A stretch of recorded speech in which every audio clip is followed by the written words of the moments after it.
Time for the National Football League. Before we get to the play of the day, we start our team previews in the NFL, keep you in the know about what happened in the offseason, attack it from a win total standpoint and a hardcore breakdown. Most previews start in the East, not here. Left Coast bias for us. We'll start on the West Coast with the Arizona Cardinals, lined at 7.5 wins last year. 7-8-1 straight up, 6-10 ATS, 10-6 to the over, 7 straight overs to close out the season. What was this, Teddy? Plus 56-point differential, but still had a losing record. Yeah, they had by far the best point differential of any team with a losing record in the NFL. Only 6 NFL teams were higher. Now let's set the stage here for a minute. All right, with these team previews, and we will do all 32 of these over the course of the summer months. All right, we talk about where the broader markets are with the win totals, but we don't have broader markets on the win totals right now. All we have still, is the South Point. I'm assuming we're going to see numbers in the next couple of weeks, hopefully sooner rather than later. But for now, hey, let's go to town using the South Point numbers. 7.5 as the opener, and that was a number that surprised me. I thought we would see Arizona 8.5, maybe 8. I did not expect a 7.5, especially when you talk about that point differential. And when you look at what happened last year, they went 2-4-1 in games decided by less than a touchdown, so they weren't very good in the close games. The games they lost to Buffalo. They lost to Minnesota when the Vikings stunk. They lost to the Rams. They lost to New Orleans. They lost to Carolina. All disappointing teams in the midst of 500/sub 500 seasons. They were favored in 12 of their 16 games. Although it's worth noting, they only had one cover in the 4 times they were a dog.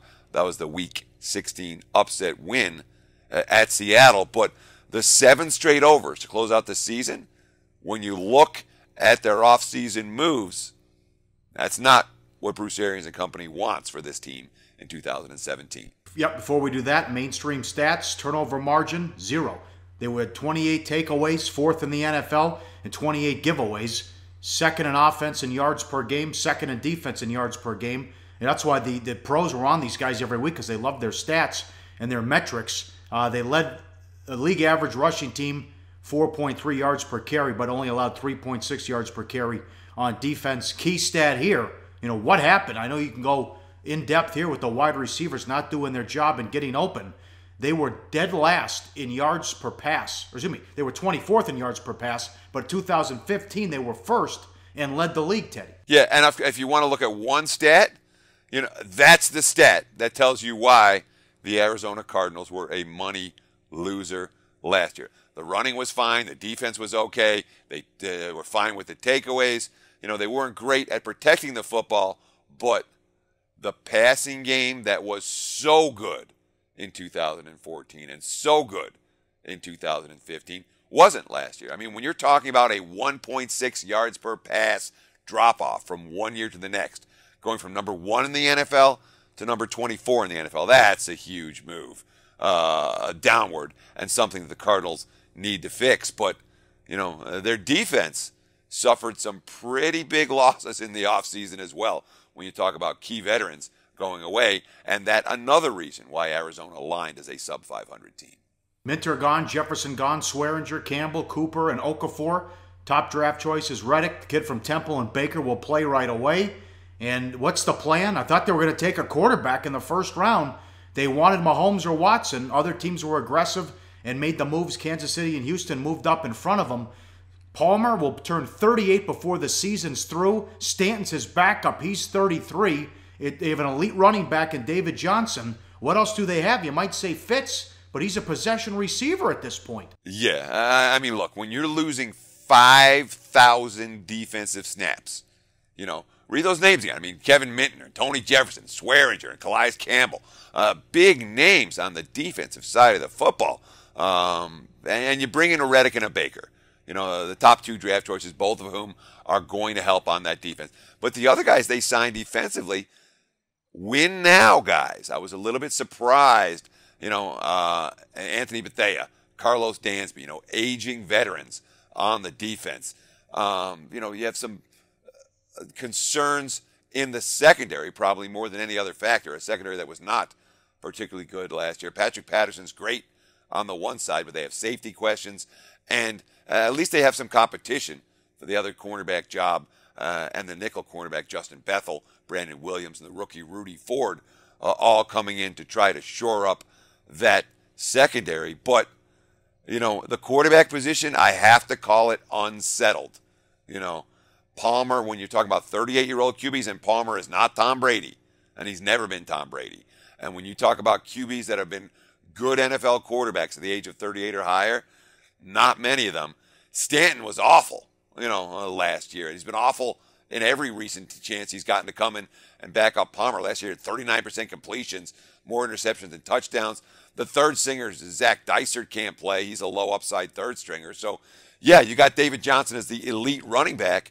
But you're right about Fitzgerald. 9.6 yards per possession last year. He does not stretch the field. You have a bunch of guys with questions. J.J. Nelson, John Brown, Jaron Brown. You know, Brown's coming off a torn ACL. John Brown's coming off surgery to cut a cyst off his spine after major health concerns last year. So Arizona's receiving core, they need a playmaker.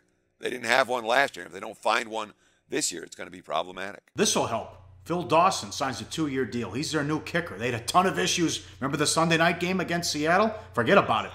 And the special teams were a disaster for this team. How about the strength of schedule, Teddy? Well, last year, one of the top 5 easiest slates in the NFL, which made their season that much more disappointing.